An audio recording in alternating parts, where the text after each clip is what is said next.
Welcome to the Global Exclusive Podcast. Today we're talking about FF10 and all the other goodies that came out, and now we're joined by Muspel and Dream. Say hi, guys. Hi. All the other goodies? Do you mean both of them? I mean, just one of them.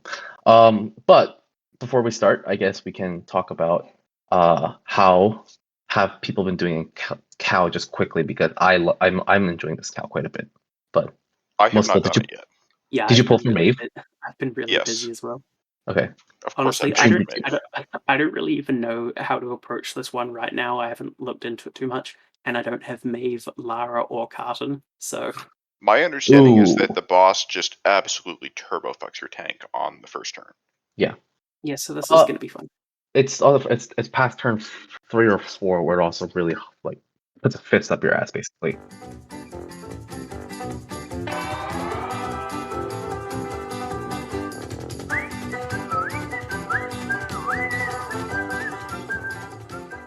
Well, turn 3 is where it like switches to magic instead of physical, from what I remember. And I will navigate. I will probably like just be doing a clear up to 99 on this one rather than doing a decent. well, even for this one, if you only clear up to level 99, I bet you're gonna get top 5,000 easy. Yeah, probably.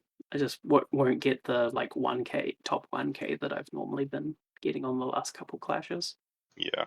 But we can probably dive into the units now. Yeah. Dream, do you want to tell us about how great Yuna's kit is? Yeah, and how they Sure. fixed it from the JP. Yeah. So Yuna's basically a new variation on the old evoke finisher like Terra and Lunafreya and whatnot. She's got a longer duration shift of 4 turns, but a longer cooldown as well of 5 turns. So unless you can give her enough support for like multiple LBs in one shift, because she still only has one use of Grandis, then she's going to be even slower than those other evokers. And like the main thing to note is that she's supposed to be a premium unit, but honestly, compared to the others, really does not feel like it. Yeah, the damage calculations I've seen have her more in the neighborhood of the non-premium units. Like, she is not on par with Sephiroth. Maybe that changes when you have super heavy STMRs. I haven't looked into that too much. But I'd imagine that she actually doesn't scale as well because she can't benefit from, like, field effects. I think burst-wise, she's often, like, somewhat comparable to Aerith, who is also doing light magic, but, again, like, Aerith was free, like, so there isn't really much reason to... And that's, like, before you account for killer buffs, right? There's also the thing that Aerith is a few months ago. It's after dividing Evoke by 3. Yeah, so, like, with a bigger amount of killers, Aerith is probably just way ahead, Aerith right? Does not gear well for killers, though. That's true, but like once like active buffs are in play, like 100% killers from an Esper and a Materia, and then 150% for a buff, and you're already ahead of the 3x. If you can get more than 100% killers passively without losing too much damage, then it's just it's game over for Yuna. Yeah, so she's a bit disappointing, basically. Yeah, just a bit, and right? Her field effects as well, like she has the usual like three field effects of an evoker, but 2 of them are just like resistance field effects that also affect the enemy. Like, so they increase everyone's fire resistance and ice resistance by 50. So her only actual decent field effect is the animal one, which Sephiroth users will really like. It's because it's 30% dark, physical, and magic damage. But it's still going to be hard to like justify an entire slot for her. Yeah, and I think the other problem is that she can do a dark field, but she doesn't deal dark damage herself, right? She does light damage. It doesn't help her. So And in her that confusing. context, wouldn't get if you're field running healing. a dark team, Reese might be better. Yeah. So It would only be if it was like a fight where light and dark were both good. Yeah. So does this unit have any viability at all? Like she's okay, but there's not really much reason to pull for her to use as a unit. The one thing she does have that could maybe have some applications is she has a staff in peril, 30%. So Aerith normally struggles a lot because she has a rod in peril, but the best weapons for her are staves. So if you run her with Yuna, then you solve that problem. The problem is that Aerith is not quite top tier, and neither is Yuna.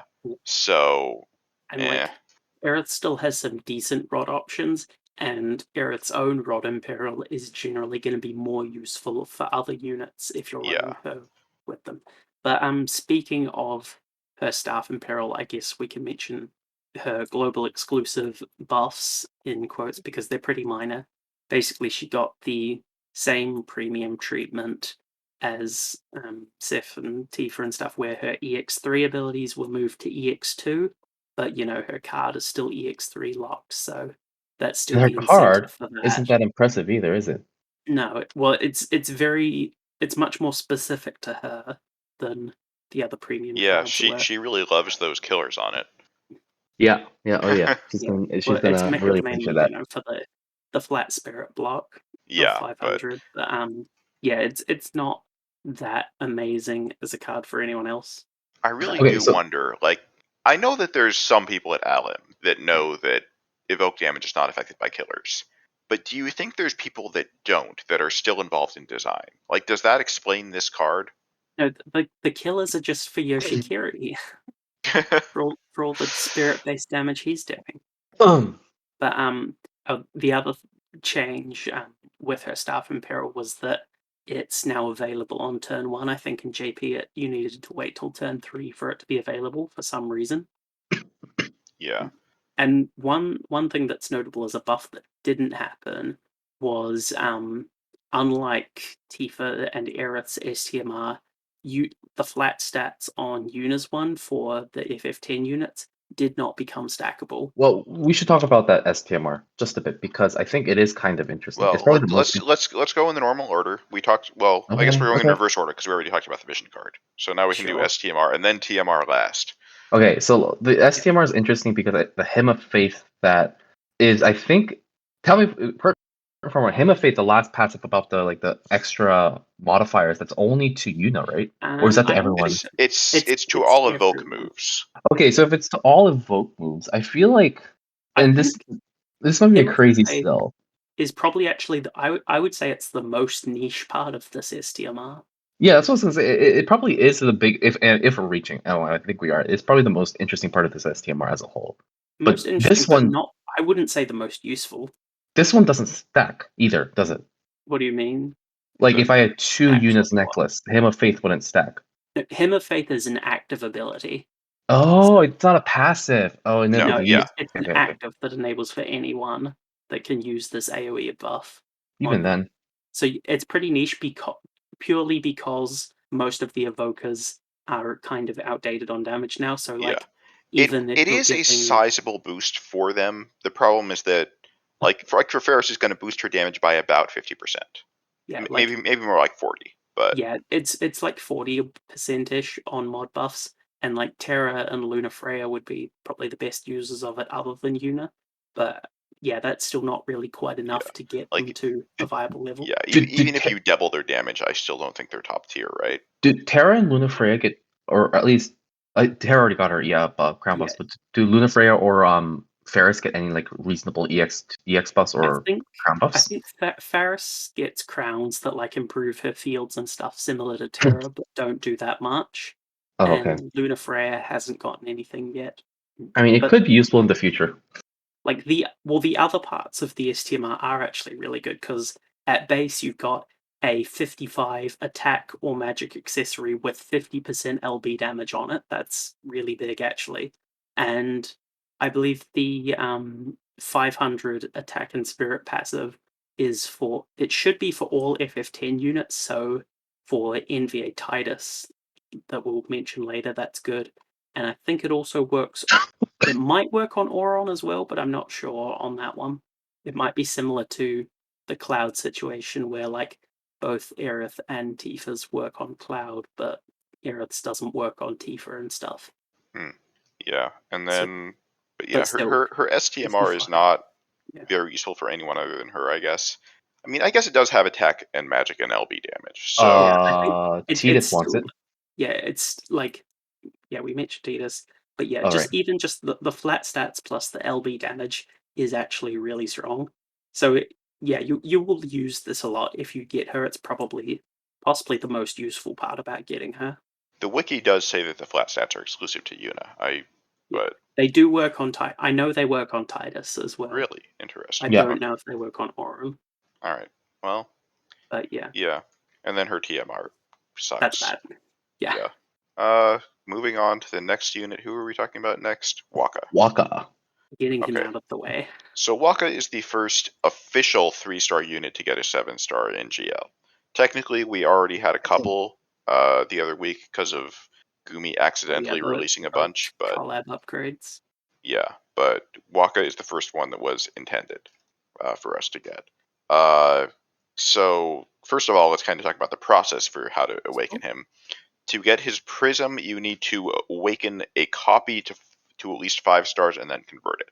So it's not like a marketing shop though. Yeah. So you can do it that way, but like after this event is over. So it's not like a normal 7-star where you can just convert any dupe. You need to awaken the dupe to 5-star first.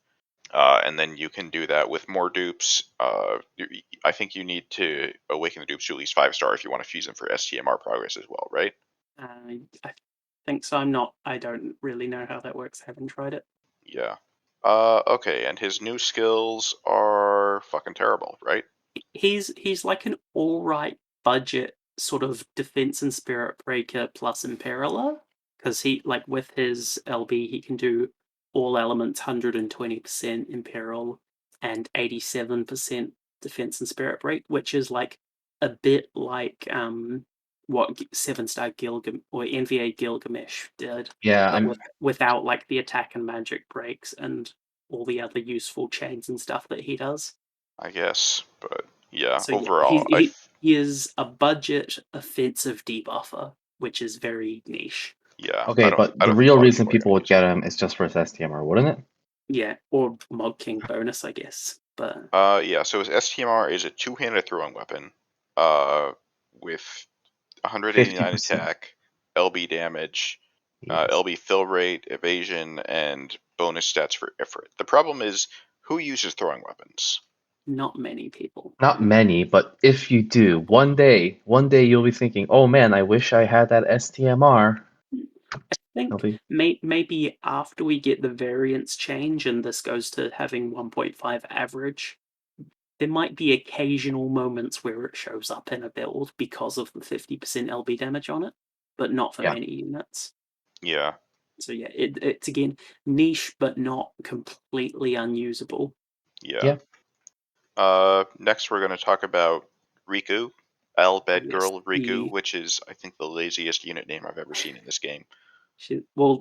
Is that her official translated name still? I don't know. Yes. Friggin' GL page. She's so underwhelming that her GL page still isn't up. Dude, I believe that is the official name. Yeah. So she's not even released until Monday. That's how. Yeah. Like that's how Gumi knows that this unit is so bad. They're gonna have to release her on like a stealth update. Yeah, on a Monday. Alum did the same as well. She was on like a very budget banner. She is like almost like a semi-free unit. Like kind of disappointing for an NV base. Why do you think they do this? Like there has to be a reason why FF10 has been shafted this time around. Like FF7, FF15, there's a few Final Fantasy games that got so much love in the MV era, and you could tell, right, because the amount of MVAs they put in, the amount of effort that they put into each of these units. Clearly, FF10 was completely fucking shafted. So what happened? I don't think that's what's going on. I think what's going on is for Final Fantasy VII, they want the marketing synergy of FFBE and Final Fantasy VII because they had the remake and all that.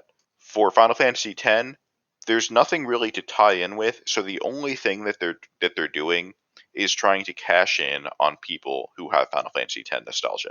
They don't need to make the units good because people are going to pull no matter what. But I think that same rule applies to FF7. Like people would have pulled for Sephiroth no matter what. Like if you know FF7 fanboys, they would have pulled for Sephiroth no matter what. But they want people to pull for those units who haven't played FF7 and be like, this guy is really cool. Maybe I should try out Final Fantasy VII Remake. Now, to be clear, I don't know if that works, but I'm betting that's what they were trying for. That still doesn't explain FF10. For Rikku in particular, I feel like they were kind of trying something or releasing like a budget option that wasn't entirely free, but it fell completely flat, and Global didn't fix that. But I wouldn't say 10 overall is too shafted between like Tidus and Auron, but Yuna definitely did specifically. Well, we'll talk about Titus and Arm probably next week, but just sticking to this, sticking to this, I guess, context. One of the thought, especially in regards to Rikku and Yuna, the whole like conspiracy theory that I had is that they were expecting to increase a new jump in rarity, which is premium NVs, and then they backed out midway through, and then now we're left with NVs with vastly different power levels. Not just with Rikku, right? If you think about Alim's like release track record, before there's a big difference between Sephiroth and everything that came afterwards. That's my like conspiracy theory that they were working on another like rarity upgrade until they stopped midway through and they're like, no, let's go back to NPs anyways. Okay, so Rikku has an AoE Thunder and Light Imbue. These also come with 25% amps. She also has 75% AoE General Mitigation for 2 turns on her LB, which is actually really good.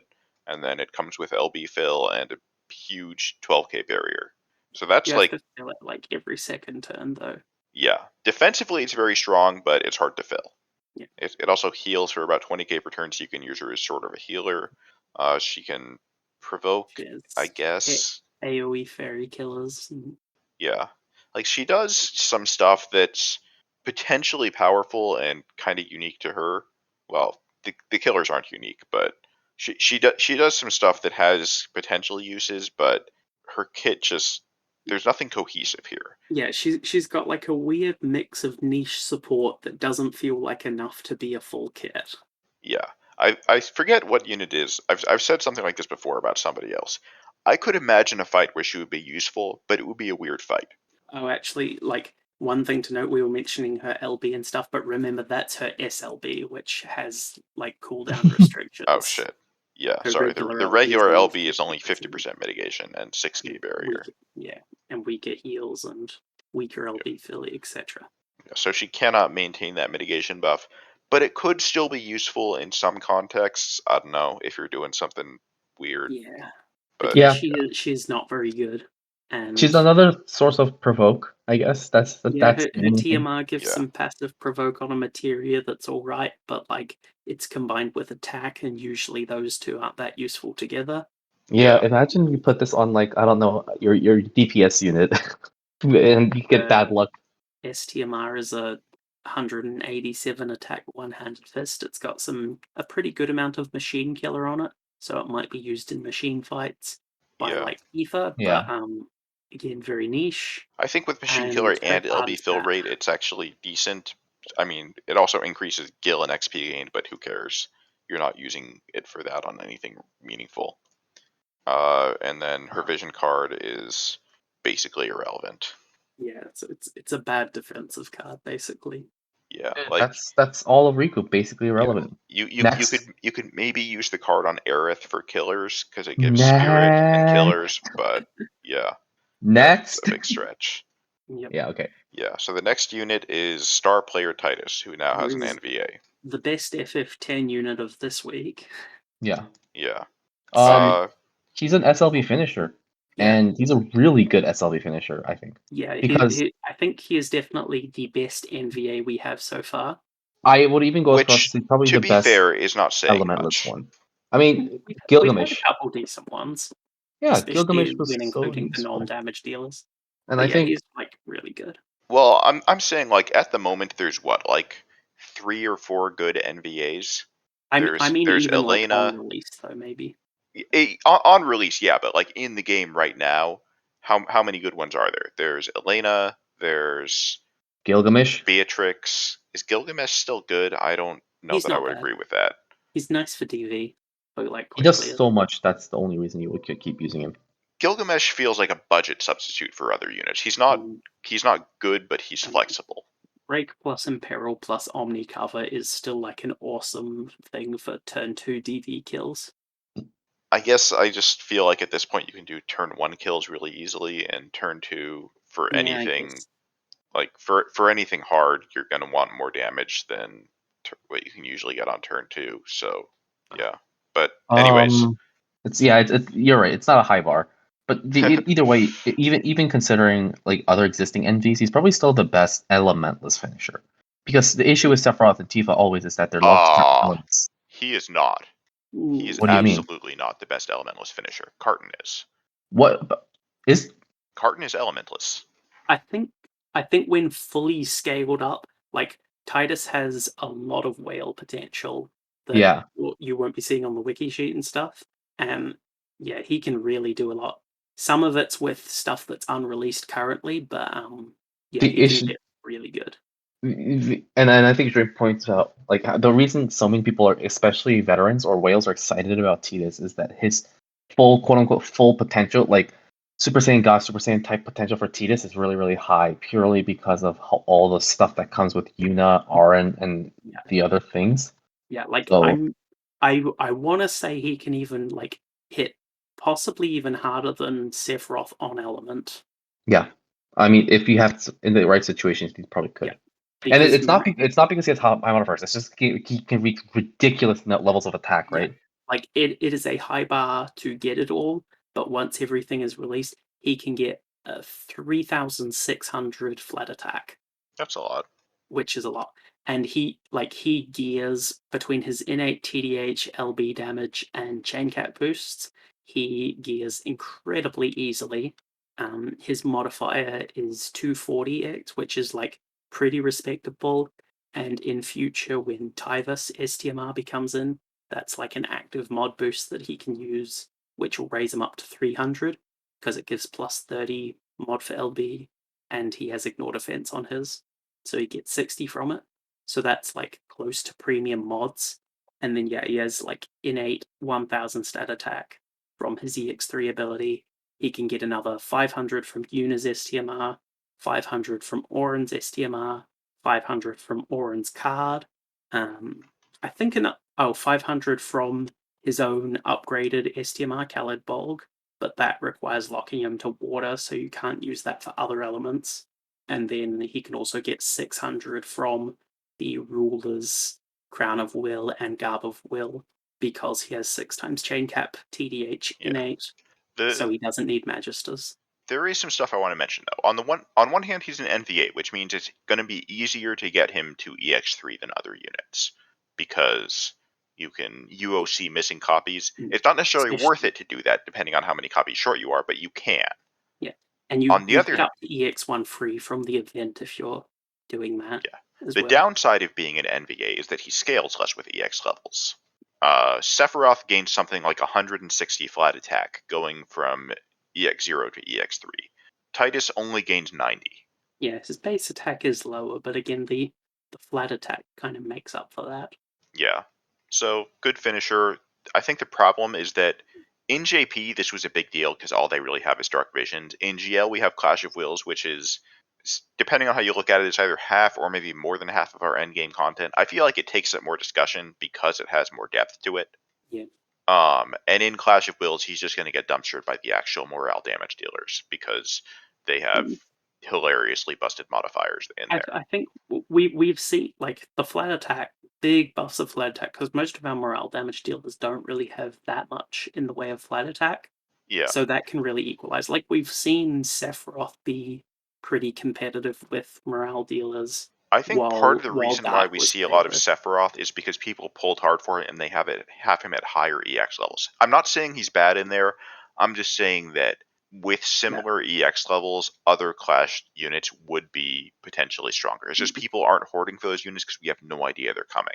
The issue is that Clash isn't fully, like, we don't have a plan out for Clash, right? Because for DV, technically, we can plan out for the next 6 months based on what JP did. Clash, we can't do that, and that's the only reason I think that Sephiroth may still be in there. And I still agree that with Green's point that Sephiroth is still competitive, and and there aren't a lot of Clash with element flex is pretty damn big. Yeah, there aren't a lot of Clash finishers. A lot of the Clash damage dealers right now are chainers, right?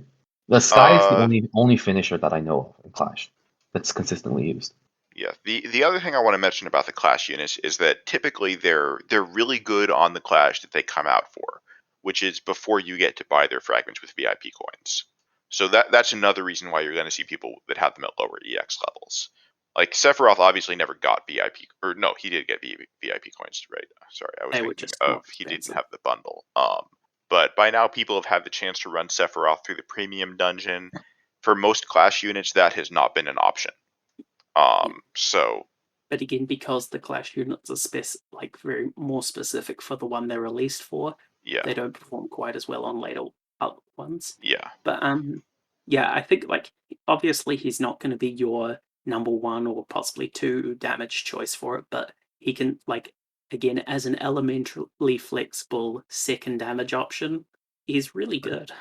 yeah. Yeah. And are we getting enough to NVA him for free? I have not really Yes, touched the we event get much we yet. get him Okay, up to EX1 free as usual. okay, yeah, I figured. Just wanted So to check. that's 7 out of 14 towards EX3 Yeah. in total. Although some people may have already had his STMR, so Yeah, true. Then you only get 5 effectively. yeah. And it's not like there's a good reason to have more than one of his STMR. Like, No. do it anyways, but it's not a great His item. TMR is actually kind of valuable in my opinion. Not the Yeah, most valuable thing. It's still it's pretty nice. It's a nice to have thing. yeah, it's not outstanding or anything, but it's just kind of a grab bag of decent stuff. Yeah. It mostly shows up like if you just need enough, like a last 50% TDH, but can also get some extra attack on the slot. His STMR got buffed, right? Didn't it used to be 169 attack? Yeah, it got buffed, and if you do the Chronicle, or not the Chronicle, do the event, you get more from it too. Yeah. Okay. And that's one thing that I want to mention that I hate with just what they've done with FF10 general. Like, why is the Calibog upgrade a time limited thing instead of being on the Chronicle like all of these other STMR upgrades? Well, It's because just so dumb. people were skipping them. They want there to be FOMO so people keep playing and are afraid to quit. It just really But annoys yeah, me. Same with stuff like Sephiroth's Katana, and there's actually one next week. I think it's an accessory that basically gives Rikku a water ability that's the same as her lightning and light ones with AoE, Imbue, and Amp. yeah. So does anybody have It's like, anything why else do to say about Tidus? Other than that, it's pronounced Tidus. No, it isn't. The person who said that at Square Enix doesn't know what they're talking about. I'm kind of. I just want to say this as more like a aside. It's really weird how Gumi or not Gumi, Alem decides what gets an NVA or not. Like you know how like Cromford's Noctis didn't get an NVA but rather got a 7-star upgrade in JP, Yeah, it's and been really consistent. it's super inconsistent. I think Squall got one recently for FF8, right? So I think like one of the Squall. I think one Squall got 7-star upgrades and then the other got an NVA. yeah, I think that's what happened. And like it's really weird how they decide these things, and I kind of want to be a fly on the wall on how these decisions are made. But I'm glad that Star Player Tidus got an MVA. I really like the CG. I hate his name, but I like the CG. But going back in memory lane, did you know that when Tidus was originally released in GL, we were gonna have Click on as a guest on our podcast when this unit released originally? I thought that was really cool. Trip down memory lane. Say, speaking of CGs, we didn't mention that Yuna finally has a CG with this form of her, and it's really cool. But shame It it's also on a is mediocre so big, unit, isn't it? Like it seems so lazy. I don't know. Maybe it's just me. I think it's like referencing a really nice scene from the game. Yeah, I guess so. Yeah, I guess that's all the trash units. Well, now we get to talk about the real upgrades or the real units. Yeah. So Elena or Starlight Elena, the NV base Elena, got EX abilities, and they exist. Yeah, I mean, It's so sad. She got like a pretty big power boost. It's enough to make her average in Clash now, or Yeah, in general, I guess. I think hybrid units are a really tough sell for a few reasons. And the first one, and this isn't really Gumi's fault, but it's still a problem, is the fact that it is really fucking hard to use them in the builder because the builder takes forever to calculate hybrid units. Yeah, you have to pin a lot of things. It's about, I don't even know how much slower it is. I would say it's at least 15 to 30 times slower than any other unit. It's just horrific. Yeah. And especially if you have to build for resists, it can get to the point where you're looking at I don't even know how long. I once set up a hybrid unit where I needed like 2 resist at 30%, and I hit build and I walked away from my computer for an hour and a half, and I came back and it was still at 0%. I don't know if it would have finished before the Dark Visions event ended. It is impossibly bad, and I again, it's not Alam's fault. It's not something, or it's not Gumi's fault. It's not really Alam's fault. It's not something that I think they can meaningfully fix without completely redesigning hybrids from the ground up. But I think the answer is just don't make hybrid damage dealers. If you want to make a unit that uses both, make a card with both stats and make them have 2 forms, and one form does physical and the other does magic damage. It's not perfect. It's very far from perfect, but it's better than actual hybrid units because at least you can use the builder. Yeah. Yeah, I guess that's fair. But yeah. Other than that, Starlight Elena gets AoE demon and human killer buffs, which is good, 150%. She has a 25% sword imperil, which is that tied for the best in the game? I'm trying to think if Yeah, anybody has a it's better the one. same. It's the same as regular Elena's one. I think And 25 is still the best for sword. and Crown Prince Noctis and Arden have it too, I think, right? Yeah. Yeah. But So you're not going to be using them in Clash. Not yeah. anytime soon. But yeah, it's you can use it for damage, but realistically, I don't think you will be because it's just not you just can't get the builder to work with it well. Yeah, especially when like the best option for it is her shift LB, which is it goes up to 585 hybrid max at max morale, and then obviously you can multiply that by 6 or 7 with LB mods. But yeah, hybrid LB damage is going to be very slow to build unless you pin a lot of things. Also, they really should have buffed her TMR. Yeah, that would have maybe helped. And she kind of needs it too. Yeah, I mean, then again, like you're probably going to be using probably regular Elena's ST or TMR the on thing her is, shift form. if they had made it so that her TMR had huge static stats for her, then you could pin 2 of them on her base form, and that would make her build a lot faster. Yeah, And then they could have done something similar with Elena's TMR for her shift, and because like the weapon selection for hybrids is one of the things that slows it down the most. I mean, I think you can probably pin those weapons anyway, at least, and at the very least, you're not going to be losing that much. But yeah, it's inconvenient basically. Yeah, Do you think they have an internal builder? No. Or did they just use the same one that we do? Probably.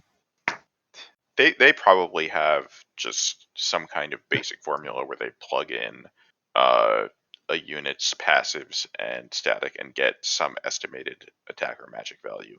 Sometimes I find that hard to believe, but you know, I just don't think it's designed super well, and sometimes it gives really weird results. Yeah. Anyway, like, yeah, she got a lot stronger, but she's still meh in the current climate. But people would still use her if you had if you still have EX3 Ellen just lying around, and there's no better option. And she's not bad, I think. She's okay. When pushed into a corner, I feel like she's still serviceable. Yeah. The worst, not in the worst. She's no longer like one of the worst envy bases, which I think she was before this update. Yeah, now that Cloud and Diverti? Now that Cloud and Diverti is at least a viable magic tank. Like Coral? the problem is that everybody had a better magic tank, but he wasn't bad. He was just overshadowed by a free unit. Okay, Coral was like 3 times as strong as Starlight Elena was. Oh, was she? Yeah. Okay, never mind. Coral has close to the lowest damage of any envy base. Lowest burst. Yeah, she was real bad. Yeah. And now she's significantly less bad, but still hard to use realistically. But the last unit that we can talk about this week is Yoshikiri, who also got EX abilities. And because he's not a hybrid and he's a support, there's less to complain about. Mm-hmm. But except that his best ability is like hit and block the EX3. But... Yeah, it sucks. The EX3 lock kind of sucks. Like his EX2 isn't that much better now, but yeah, like if you've got him at EX3, he becomes really nice. Yeah. Yeah, so what he gains at EX2 is a morale gauge filling ability at 6.5%. He can use it once per turn. He also gets some stats that don't matter too much. And he does get his LB upgrades at EX2, which is quite nice because it gives him a really strong LB damage buff, 300% for 5 turns AoE on his shift LB, and I think his base LB upgraded as well. That gives 350% normal stats, along with the element resists and break cure it normally had. But the other thing I want to mention, impactful. This isn't that big a deal because I mean he's a support unit. You could already gear him for a lot of passive fill, but his EX2 passive also gives him 12 autofill. So it does cap that out. It frees up some gear slots if you do want to try to get a bit of damage out of him. I Did guess. anybody try to do damage calculations for him with Yuna's with like fully everything? Because I think it might not be the worst thing in the world. It's not the worst, but like at least for sustain, but the burst is still not very high. Oh, okay. Because it's what like his best one is his Ninjutsu Hakai Ryoku. Yeah. And that would be let's see, 370x triple cast. Yeah, about that. So the problem I think is that his spirit is just not that high because he doesn't have great. He did get stats. 1,000 or 500 flat spirit, but yeah, and 200% extra TDH. So yeah, but no. I might actually do some calcs on this later just because I'm curious, but I don't think it's going to be good. It'll add something, but it's not amazing. Yeah. Okay. There's also the one thing to note is that his LB upgrade did also increase the cost of it from 38 to 60, which is probably partly why they put in the 12 autofill. Oh, okay. Yeah. Another thing I want to mention is that trying to remember what I was about to say. Oh yeah, he has this skill in his kit that at the time he came out, it was basically irrelevant. I think we mentioned it in the episode when he was released, but the consensus was that it did not matter. He has a skill that mitigates magic damage to one ally by 90% for 1 turn. Now this costs more than half of his LB gauge, 38 crystals, which used to be his whole gauge. Now it's like his LB gauge is 60, so like it's some percentage. Yeah. In Clash of Wills, this could be useful. It's not. It's not a must-have, and it's on a fucking 10-turn cooldown, so it's not amazing. But there's been a few Clash of Wills bosses that have tried to nuke your tank into the ground, and I could see this coming up once in a while. And then he has a physical version of that in his base form, 90% physical emit for 1 turn. Yeah. But of the two, this one's definitely the more exciting one, purely because of the X3 ability. Lots of fun on that one. Yeah.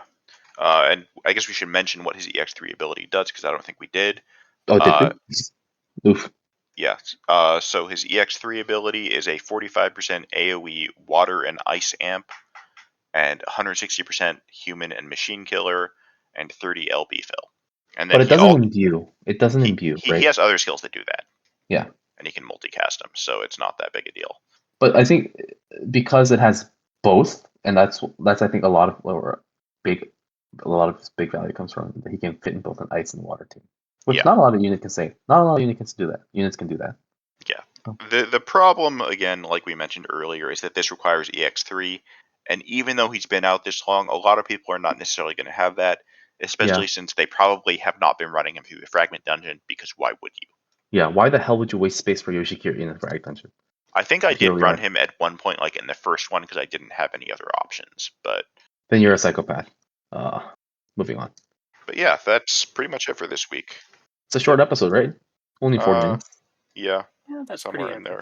All right. Yeah. Well, if that's everything, let's wrap it up. Cue the chocobos. Bye, guys. Bye. Yeah.